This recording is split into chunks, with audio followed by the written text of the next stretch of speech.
Assalamualaikum warahmatullahi wabarakatuh. Mapya kapipita. Maayong adlaw. Buenas tardes. Hermanas y hermanes y hermanos. Buenas tardes. Dios te bendiga. Happy Mother's Day to all the mothers.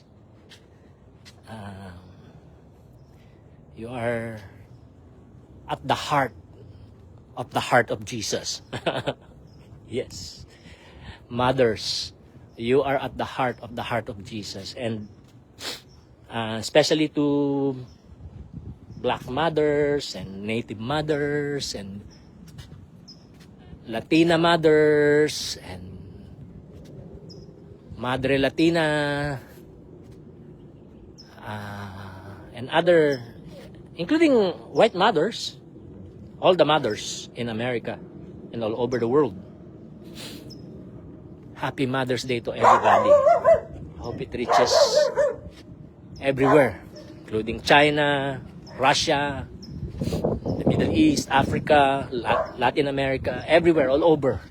Australia, India, Iran, Iraq, Yemen, Palestine, Lebanon, Syria, Iraq, Saudi Arabia, all the mothers in the world, including women who are not mothers and girls. May the Lord be with you all this Mother's Day. You are at the very heart of God. And especially mothers. You are the heroes. In Cebuano, in Tagalog, and in English, I honor all my biological, my biological grandma. Both of them have passed. On my mother's side, Lucena Abuan Barbado and Cariaga when she was single. Lucena Cariaga Abuan. She became Lucena Abuan Barbado. I honor her. Number one. Love. That's what she gave me. She loved me. She loved my brother. Because I was, I'm the firstborn, so I was tyrannical to my brother. So she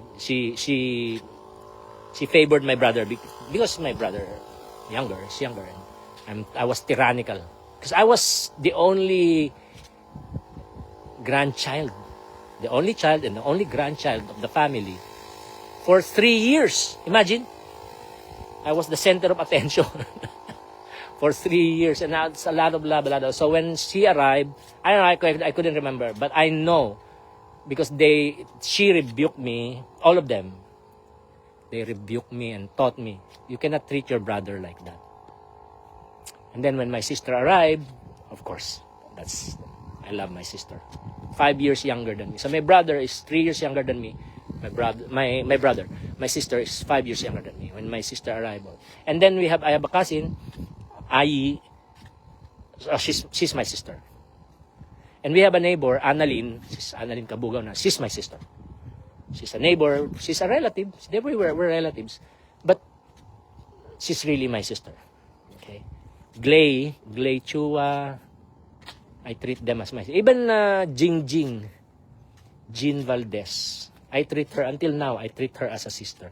In my heart, she's a... And then, the Barbado cousins, Cyril, Gladys, Nika, Jade. It's a lot of them. My Uncle Mario's children. Uncle Lucky. Uncle Mariano Barbado Jr., the late Mariano Barbado Jr. He has a lot of contribution in my life. Mariano Lucky Barbado Jr.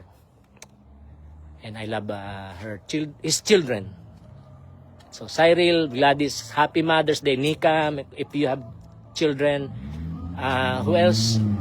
Jade, yeah. Just all of you. All of you. Uh, God bless you. I love you all. I miss you all. And I already greeted many of them in Tagalog.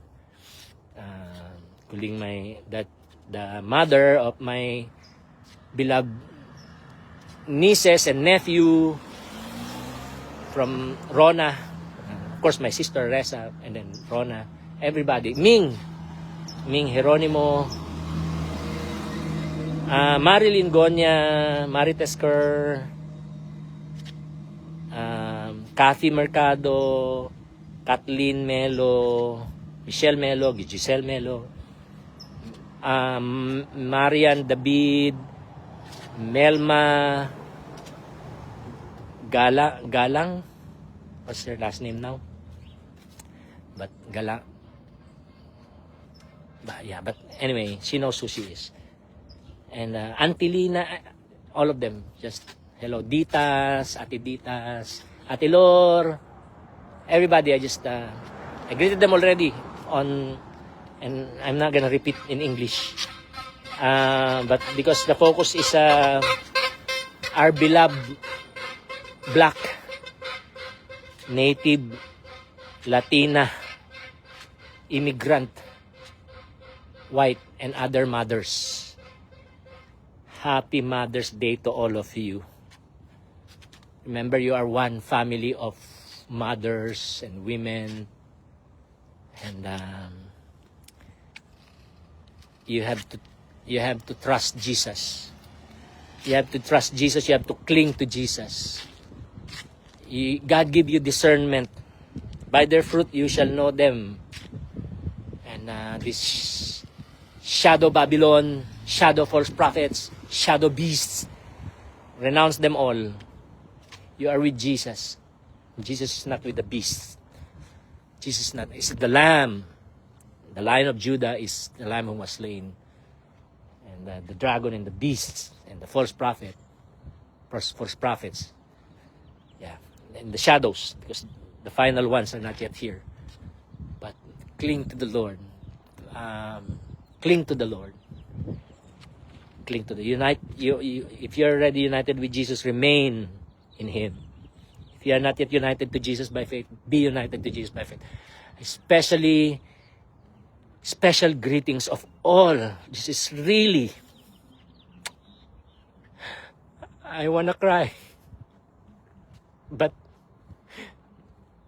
greeting you, just greeting you. I cry greeting you because this is really my best Mother's Day greeting goes to the Black mothers, foundational Black mothers,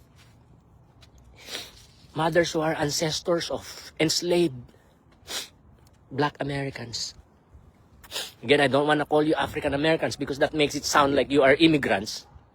You are not. You own this land with our native siblings, and also the native mothers and Mexican mothers, Latina mothers, but especially the Black mothers.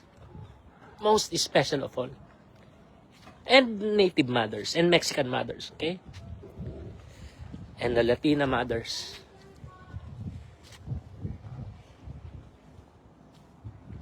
The most special love, especially the Black mothers, especially the Black mothers. Sorry to everyone else, okay? But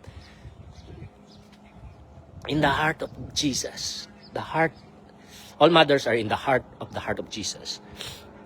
The Black mothers, Black American mothers, foundational Black American brothers, foundational Black American mothers are in the heart of Jesus. I know that. It's not rhetoric, it's real. Receive it. Receive it. Be healed. How God loves you. How you have suffered so much.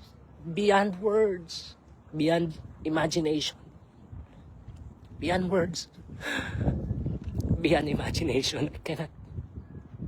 But so much. You have experienced the worst of sufferings.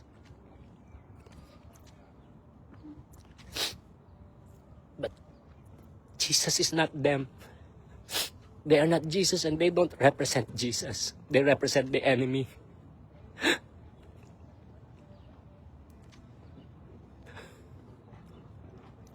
In the heart of Jesus, you are so loved and treasured. It took so much time. It's taking more time. But he has not forgotten. And the sufferings of your ancestors. This is also true of everybody, okay? But especially the black mothers, foundational black mothers. The sufferings of your ancestors. The sufferings of your ancestors are not in vain. Okay? The ways of God, right? Mysterious ways of God. Amazing. So, be blessed. Don't listen to the enemy. Don't listen to the enemy. Don't listen to the wicked people.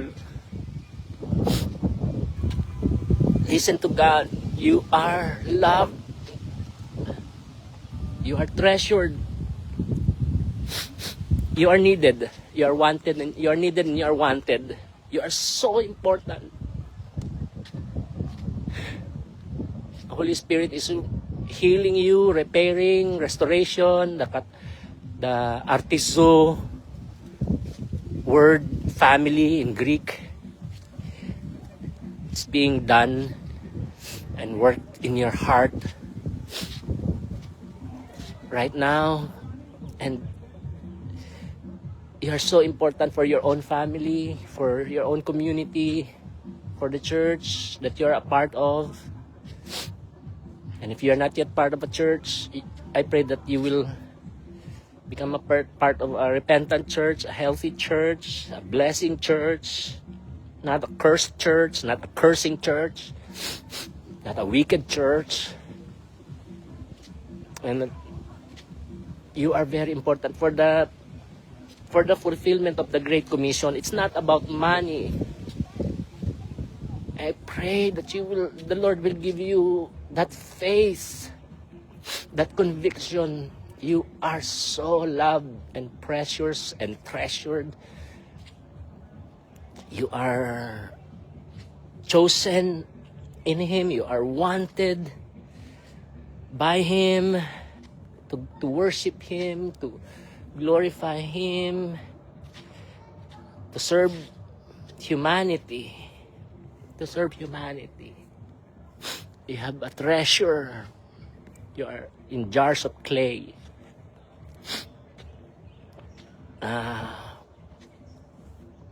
In the name of Jesus, even now, I pray that you would be healed. The love of Jesus would heal you right now. You would not just hear it.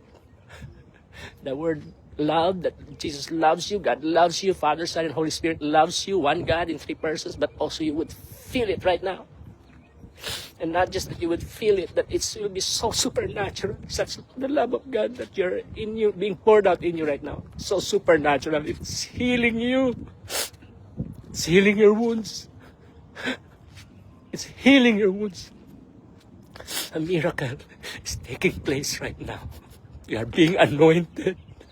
The oil of anointing is also the oil of healing, the blood of Jesus. Cleansing you. Healing the wounds. You know, wine gives joy. Okay? So the body of Jesus broken is symbolized by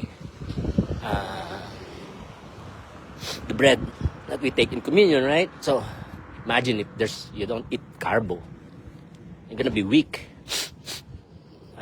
We need carbo, right? We need protein, but also carbo. The bread is basic food. Basic life, and all life, not just Jesus also symbolized. That's why in the Passover, we just don't do Passover anymore because the blood of Jesus has been shed already. But the bread of communion symbolizes not just carbohydrates, but all food, and, including, hey bro, Happy Mother's Day to your mother, the mothers in your family. Thank you. God bless you all. The life, sustenance, right? Food. Jesus is not just bread, he's food, all the food. Because he's the lamb, right? That was slain. So, but yeah, the only reason we don't do Passover lamb anymore is because Jesus is the lamb. We don't need a physical lamb, a material lamb. But the blood, the body, the bread symbolizes the whole thing. Jesus, the body of Jesus, the whole body of Jesus, which was broken for us. So sustenance, nutrition, life. And then blood, symbolized by the wine. So the wine is, you need liquid. So you will not be dehydrated. It gives joy. It's also antiseptic. It has healing properties. Wine has healing properties. Not too much, in moderation, right? But it does have healing properties. So, not too much. By the way, I really stopped drinking alcohol anymore. I'm not judging those who could. If I could, I would. But I'm 55 and hypertension and depression, anxiety, it's just, and so, no. And no more money. No more money for alcohol. So poverty can be a blessing also. But wine is, for those who drink. I'm not judging you, okay? It's relative. It's non-essential. The doctrines about wine. They're not essentials. They shouldn't divide us. But yeah, makes joy. So the blood of Jesus gives you joy, healing, in the name of Jesus. And I said to the Cebuanos and the Bisaya, the Mindanao and the Tagalogs, the Filipinos, the blood of Jesus is really the river of life, right? Because everything flows from the blood of Jesus. But I pray that you would be healed right now. I pray that you would be healed right now. God, in the name of Jesus, heal our foundational black mothers. Also our native Native American mothers. And Mexican and Latina mothers. Latina mothers also.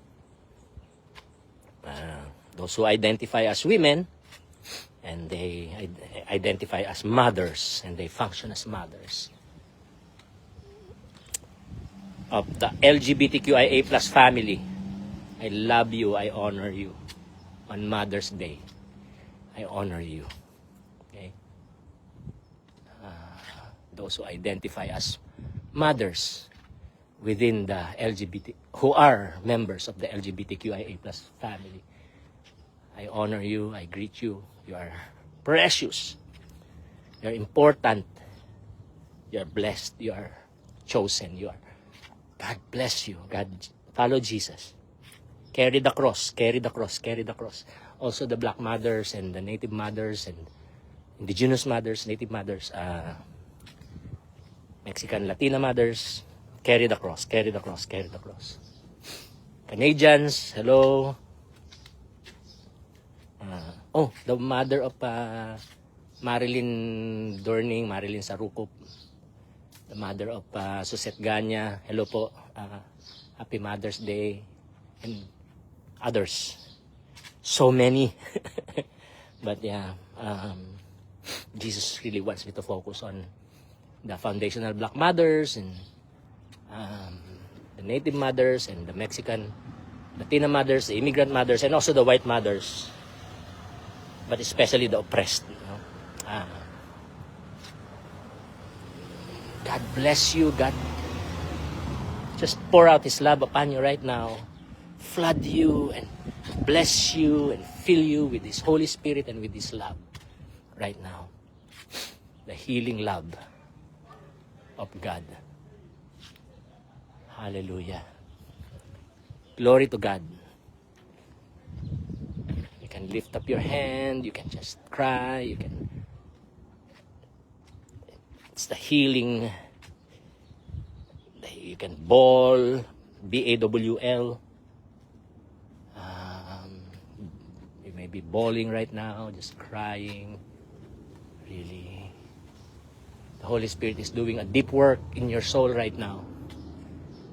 The Holy Spirit is doing a deep work in your soul right now. Our most beloved foundational black mothers all over the United States and all over the world. In the name of Jesus. Salvation is here. Yes. Hallelujah. They're gonna get worse. They're probably gonna get worse. Their tormentors are probably gonna get worse. But they're not demons. They're humans who are being adamantly and stubbornly rebellious of God and wicked towards you and your loved ones, your children, your family. Abusive, oppressive, just bad. But pray for them. Love your enemies. Pray for those who persecute you. Bless those who curse you. In the name of Jesus, snatch them from the fire. But you have a very important role. You have a leadership role. Take up the mantle.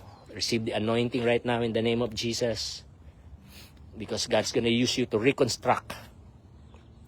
To heal, to liberate, and to reconstruct. But first, you will receive that. You will experience that. You will experience healing in Jesus through the Holy Spirit. You will experience liberation in Jesus through the Holy Spirit. And you will experience reconstruction, holistic reconstruction in Jesus through the Holy Spirit. So,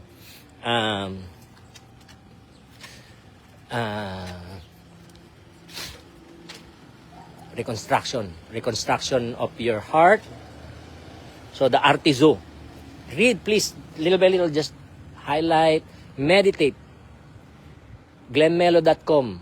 It's all there. Don't mind that, because I cannot pay the more expensive subscription. So those, sometimes they're horrible advertisements there. They're not mine. They're from WordPress.com. But just don't mind those. Just focus on the article. And for those who can, please make them more accessible and more understandable, more applicable, especially for mothers and everybody. Yeah, I don't have Sunday, I hope, but right now, just feed on those, because the power, the gospel is the power of God for the salvation of those who believe. Salvation is not just spiritual forgiveness of sins and justification. Those are important. Those are core, right? The forgiveness of sins and justification by faith through Jesus, by grace alone. That's core. But it's more than that. It's core, but it's more than that. So the more than that is that salvation is like shalom. Shalom is big. It's not just peace. It's well-being. So salvation is also healing. Includes healing and restoration and renewal, new creation, repair, the artizo, family of Greek words. May they be yours in the name of Jesus. May you experience them in the name of Jesus. Right now, in the name of Jesus. Let the Holy Spirit continue to flow and move in your heart and soul right now, bringing you healing and deliverance. Curses are being broken off of you in the name of Jesus. Strongholds are broken off of you, being broken every chain. Right now, the Holy Spirit is breaking every chain off of you. Right now, in the name of Jesus, the Holy Spirit is breaking every chain off of your kids and your husband and your family, your brothers, your sisters, your parents, aunties, uncles, your whole family, your clan, your whole community, your church, your city, your state, those who are the African Americans who are victims of the electoral injustices being committed against you right now. God Almighty, we give it to God. No, and you do something. When we leave it to God, doesn't mean we become inactive. It just means that God is the one who is primarily responsible, and God is not inactive. And God will anoint you, lead you, how you can participate. Call Congress, there's a way. The Holy Spirit will lead you. The Holy Spirit will lead you. Reconstruction begins in your heart. The healing, those three, healing, liberation, and reconstruction, they happen in your heart and soul. They're happening to your heart and soul right now. In the name of Jesus, right now, as you listen, as I speak and as I pray, just speaking and praying at the same time. In the name of Jesus, in the name of Jesus, in the name of Jesus, you're experiencing it right now. Healing, liberation, reconstruction. Right now. Doctrine is important for your healing, liberation, and reconstruction. Stay. The Holy Spirit has given you the anointing. No one actually needs to teach you. Right? But at the same time, God has given the apostles, the prophets, the evangelists, and the pastors and teachers for your mending, to mend you. For their mending, to mend you, your heart, your soul, your whole being, to knit and heal and restore and equip your heart, your soul, your mind, your whole being, your emotions.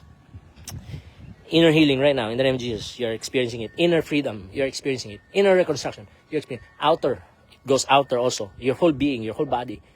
In the name of Jesus, the born again is not just your spirit. It's also your whole being, including your physical flesh. Now, we're not yet perfect. We still have the sinful nature, but you are experiencing it right now, in the name of Jesus, more than ever. And you will receive more knowledge from the Lord. The gifts of the Spirit will operate in you. More and more, more and more. More and more. Including now the Native Americans and Latina Americans, mothers, women, girls. In the name of Jesus, you are being raised up right now. You are being raised up right now with the anointing of God. Share Jesus. Disciple people, disciple the nations, plant churches, plant repentant churches, reconstruct communities, reconstruct families, reconstruct churches, reconstruct theology. You just heal, liberate, and reconstruct. Evangelical theology, heal, liberate, reconstruct. Evangelical churches, heal, liberate, reconstruct. Societies, city, communities, societies, cities, counties, states, and the whole nation, and nations all over the world. In the name of Jesus, God give you that anointing. The blessing of Abraham is the blessing of Sarah. The blessing of Abraham and Sarah. The blessing of Sarah and Abraham.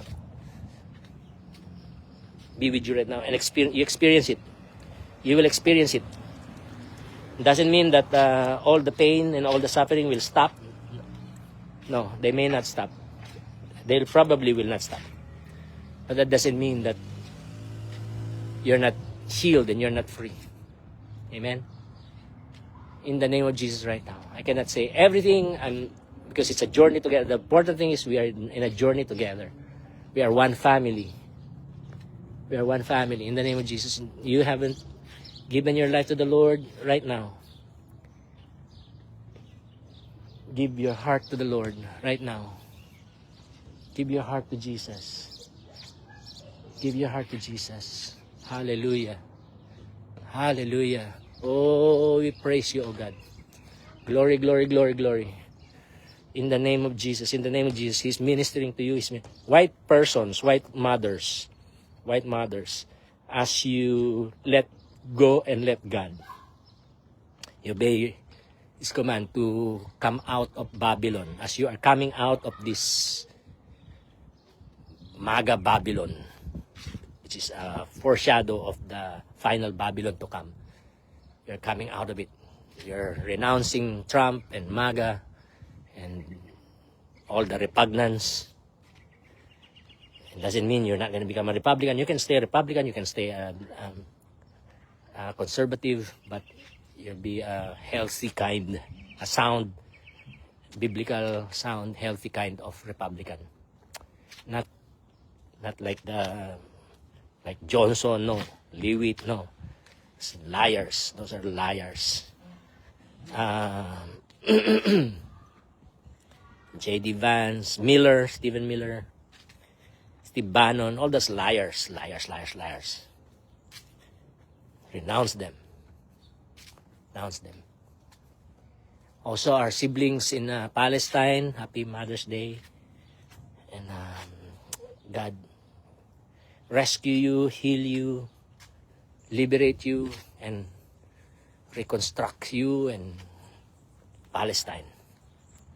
And Lebanon, the same in Yemen, the same in Iran, Saudi Arabia, Iraq, Syria, Jordan, Africa, all of Latin America, Mexico, Central America, South America, Canada, Greenland, Europe, Oceania, Australia, New Zealand, everybody. In India, all the women in India, all the women in China, all the women in Russia, in the name of Jesus, Southeast Asia, everybody, all the women in the world, especially those who are experiencing genocide and violence and abuses and plundering and land grabbing. In the name of Jesus, God be with you.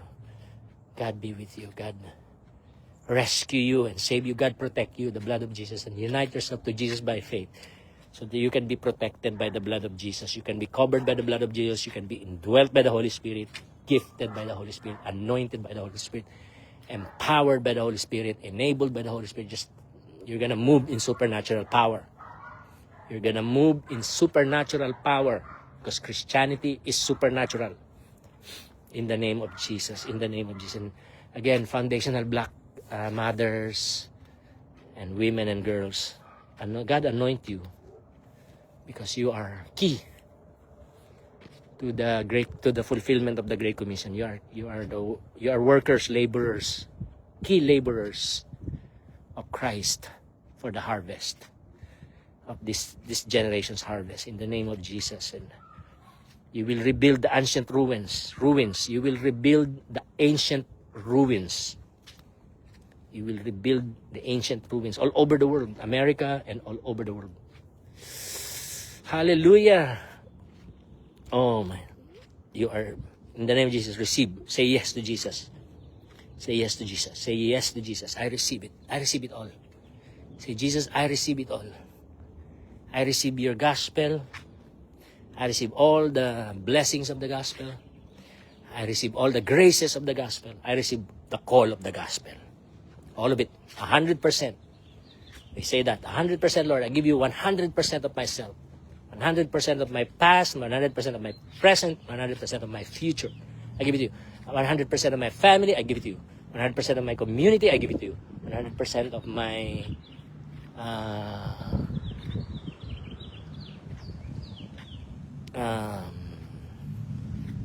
church, I give it to you. 100% of everything.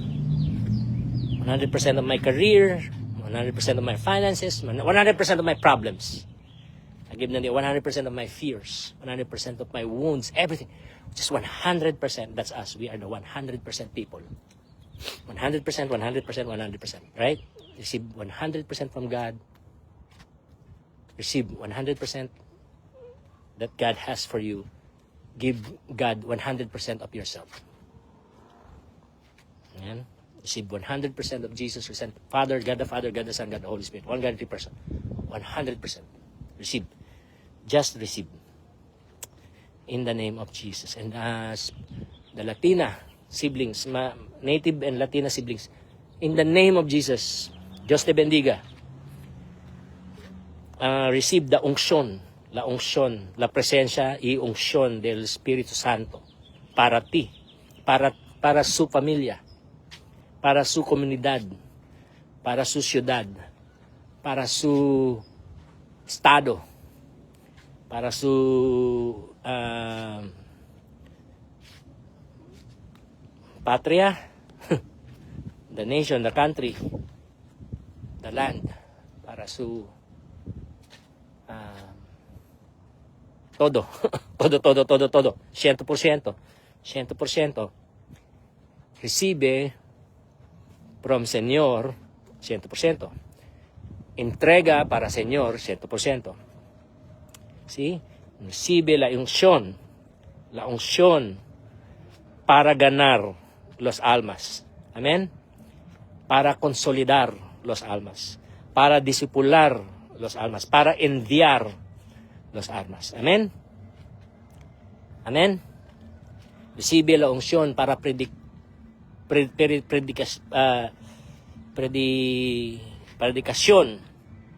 para multiplicación. Amén. Amén. Para prosperidad, pero nunca earthly. Prosperidad del mundo. No. Prosperidad de Dios. Prosperidad espiritual. Prosperidad espiritual is más kumpara del prosperidad material. Pero la prosperidad from Dios para ti es holística.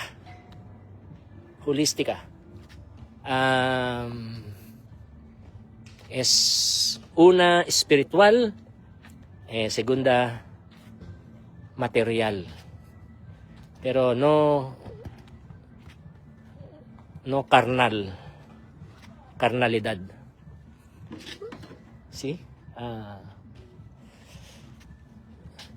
Say no, nunca, para carnal.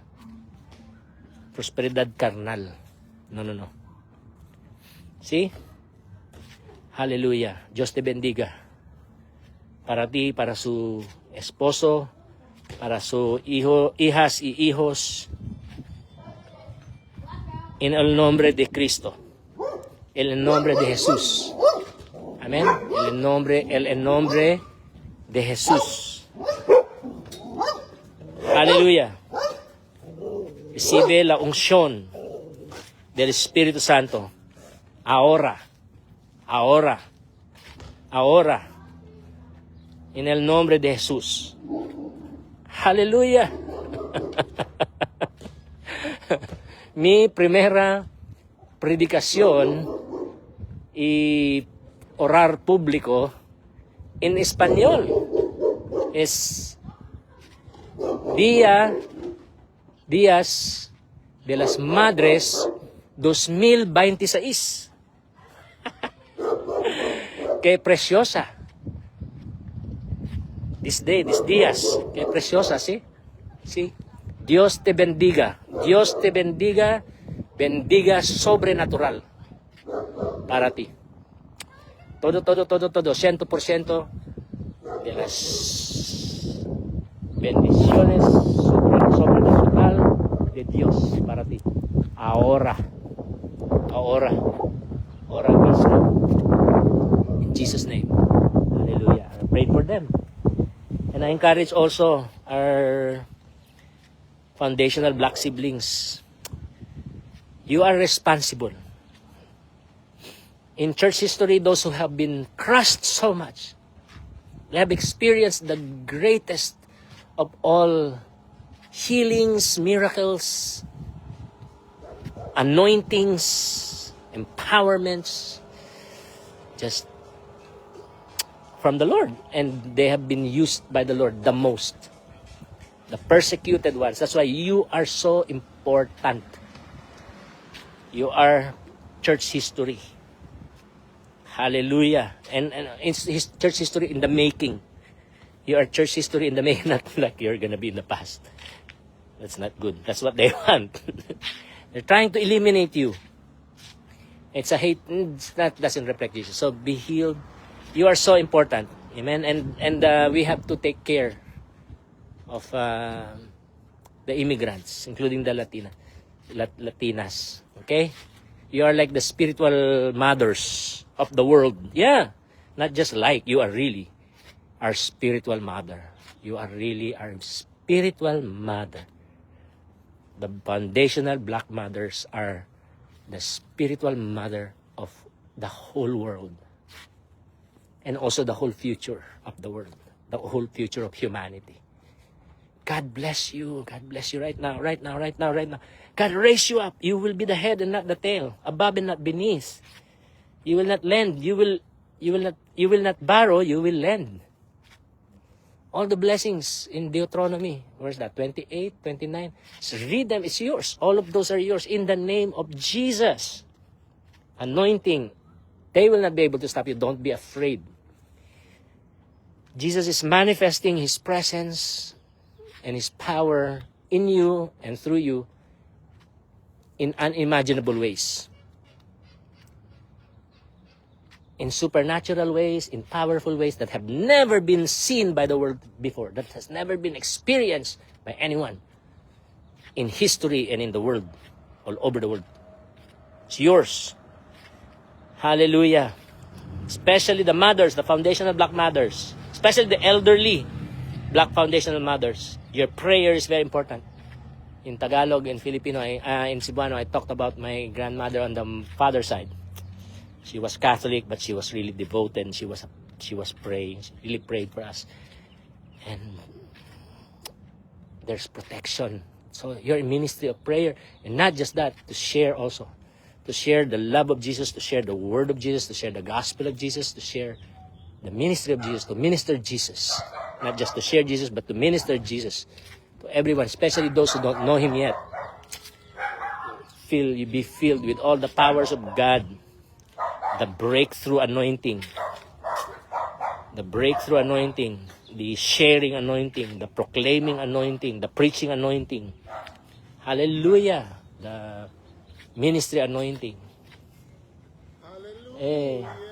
God bless you. I like your car. Thank you, brother. That is so beautiful. Thank you, brother. Wow. How long have you had it? 1 year. Wow. It's good. God bless you, brother. God bless you. I love it. So, mothers, in the name of Jesus, be happy. Arise, shine, for your light has come, and the glory of the Lord has risen upon you. The glory of Emperor, Commander-in-Chief, Healer, Jesus Christ, has risen upon you. And it's rising through you also. Not just that you're receiving it, God's going to use you to give it away. And the more you give away, the more you receive. The more you give away, the more you receive. The more you give, the oil will not run dry. Amen? The oil will not run dry. The provision will not, the anointing will not run dry. You're going to see the defeat of the enemy. You're going to see the wicked. Not all white people are wicked, right? But the wicked ones. And there are also Filipinos who are wicked. Now I'm going to talk.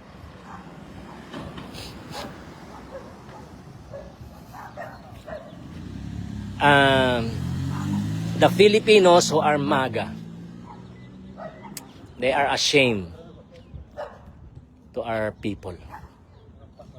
And I'm sorry. On their behalf, I am just sorry. Okay? Please receive my apology. On their behalf, the unrepentant MAGA Filipinos. They're not supposed to be MAGA. They are ashamed to our nation. They are ashamed to the Filipino people. So, so sorry. Those Filipinos are traitors. They're Judases. MAGA Filipinos are Judases. Hypocrites. They're not just, if they're Christian, they're hypocrite Christian. But even if they're not Christian, they're hypocrite Filipinos. Filipinos are not supposed to be MAGA. There should be no Filipino who is MAGA. Our national anthem. It's very clear in our national anthem. We're not with the oppressors. We resist the oppressors. That's our national anthem. We are a people of love. Love for the oppressed. And also love for the oppressor by resisting the oppressor. Love for the oppressor by resisting the oppressor. Love for the oppressor by opposing, protesting, removing the oppressor out of power. So they don't love Trump. They're messing him up. They're using him. He's not a poor guy because he's also evil. But they're all evil. They're not demons, but they're evil people. They're people, but they're evil. They're wicked. So Filipinos, sorry, just avoid those Filipinos. Don't. MAGA Filipinos. MAGA evangelicals.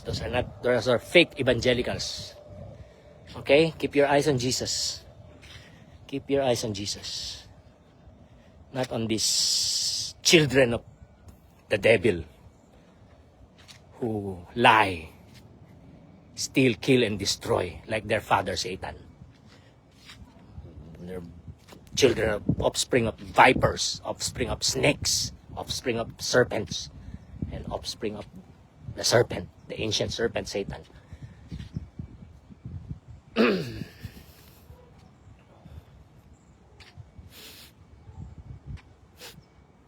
So, but break every chain. There are MAGA people who will be saved. There are MAGA people who will be converted. We're going to accept them into the flock of God. We're going to accept them into the family of the Father. We're going to accept them into the body of Christ. We're going to accept them into the temple of the Holy Spirit. Amen? We're going to accept them into the new creation. We're one family with everyone who repents and believes in the Lord Jesus Christ. With a sincere heart. With a sincere heart. A regenerate spirit. A born-again spirit. A born-again being. Hallelujah. Oh, God bless you, God bless you, God bless you, God anoint you, God anoint you, God anoint you. In the name of Jesus, right now. Lord, Holy Spirit, let the ministry of your presence and your Holy Spirit and your power, your healing ministry, your liberating ministry, your reconstruction ministry, continue to work in that sister right now, that mother right now, Black foundational Black mother, African American mothers, etc., etc. Oh Lord Almighty, thank you, Jesus. Thank you, Jesus. Thank you, Jesus. Thank you, Jesus. Blessing and honor, glory and power be unto the Ancient of Days. Hallelujah. Every tongue in heaven and earth shall declare your glory. The glory of God. God bless you, God bless you, God bless you, God bless your children, God bless your husband. If you don't have a husband, God bless your family. Well, even if you have a husband, God bless your whole family. God bless you in every way. In every way, in every way, in every way. Hallelujah. Glory to God. Glory, hallelujah. In the name of Jesus. In the name of Jesus. I love you all. I wish we have more time, but we're gonna continue. It's just unstoppable, never-ending stream, right? Unstoppable, never-ending stream of the presence and the power and the anointing of the Holy Spirit upon us right now.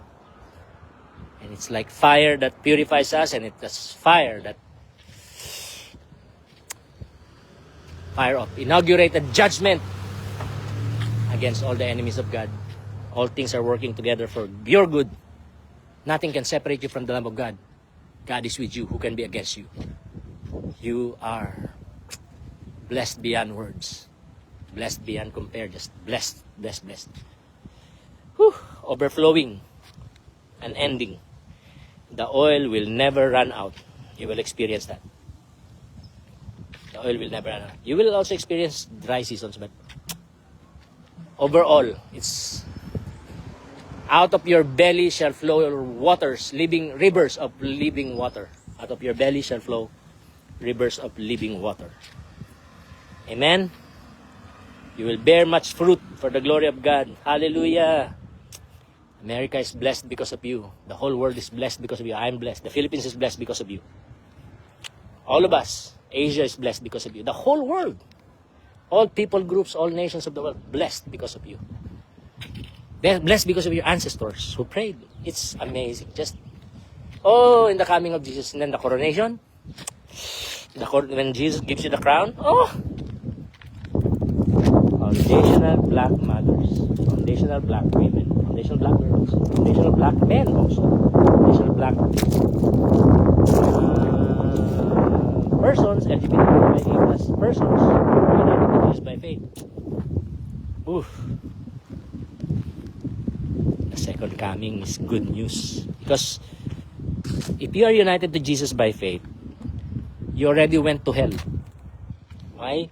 When Jesus suffered on the cross and died on the cross, he suffered hell for us there. And when he did that as your substitute. So you were in Jesus when he died for you as your substitute and your representative. And when he suffered hell, he did it for you. He suffered hell as your substitute on your behalf, as your representative. So hell is already past tense. Hell is already past tense for everybody who's united to Jesus by faith. Therefore, there is now no condemnation for those who are in Christ Jesus. Receive that right now. Receive that now. No hell. No hell. Now, if you're experiencing hell, I'm experiencing hell right now. I'm experiencing persecution. That's not hell. That's not hell. That's the discipline of the Lord. That's the fiery furnace of trials that are good for you. All things work together for good, even the trials. So we cannot be bitter about anything. We cannot be, right? We are positive. We look at everything with the eyes of faith.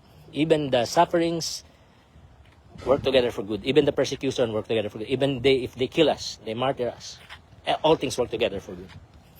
Okay? All the promises of God are yes and amen in Christ. Be blessed, be blessed, be blessed. In the name of Jesus, be blessed, be blessed, be blessed. Right now, right now, right now, right now, right now. In the name of Jesus, in the name of Jesus, in the name of Jesus. Hallelujah. God cover you, seal you, cover you with the blood of Jesus, fill you with the Holy Spirit, feed you with His Word every day, lead you in prayer, fasting, spiritual warfare, casting out demons, driving out powers and principalities, breaking strongholds, demolishing strongholds. Amen? Breaking curses, breaking every chain, proclaiming the gospel.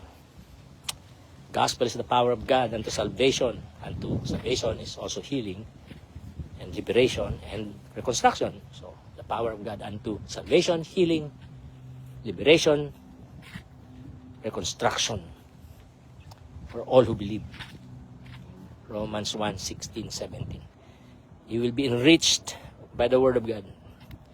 God will teach you the Word of God, His Word. It's amazing. And then you will share it to the world. Share it to others and share it to the world. It's amazing. Thank you, Jesus. Thank God for you. Thank God for your ancestors. Thank God for you. Thank God for the faith that He has given you. Thank God for the endurance and perseverance that He has given you. All those are gifts from God. For you and also for us, the rest of the world, especially those who are of the faith. God bless you. God bless you. God bless you. Foundational Black Americans, African Americans, Native Americans, Americans, and also Latinas who are not Americans. Well, all Latinas are Americans because this whole thing is Americas. So God bless you all from North America to the United States, to Mexico, to Central Latin America, and South, Sur, Latin America. Hallelujah. There's gonna be more, okay? There's gonna be more. There's gonna be more. There's gonna be more. And it's real. It's real. It's not fake. It's not made up. It's not rhetoric. It's real, real, real, real, real, real. These are all real. Hallelujah. Glory to God. Thank you. I love you. How Jesus loves you. How God loves you. Foundational Black mothers. It's beyond words. Beyond words. Foundational Black women. Beyond words. The love of God for you. Foundational Black girls, beyond words, the love of God. Foundational Black men and boys, beyond words. Native women, mothers, girls, boys, men, and also non-binaries, also the Black non-binaries. It's beyond words. Beyond words. Just receive it right now in the name of Jesus. Words are not enough, but the presence of God. Whew. In the name of Jesus. In the name of Jesus. Experience it right now. Be filled. Be filled. Be filled right now. In the name of Jesus. Be filled. Be healed. Be healed. Be healed. Be free. Be free. Be free. Be renewed. Reconstructed. Right now. In the name of Jesus. In the name of Jesus. 100%. Todo. Fullness. In fullness. In fullness. In fullness. Right now. Not perfection, but fullness. In the name of Jesus. Power. Grace. Power. Right now. In the name of Jesus. Anointing for you. Right now. In the name of Jesus. Hallelujah. Oh, I love you all. I love you all. I love you all. There's more. There's gonna be more. Okay? I have to go. I wanna pee. So I have to go. Okay? I love you all. Bye. Don't forget, God loves you so much. You are secure in Him. You are well. You can sing, "It is well with my soul." Amen? God bless you. I love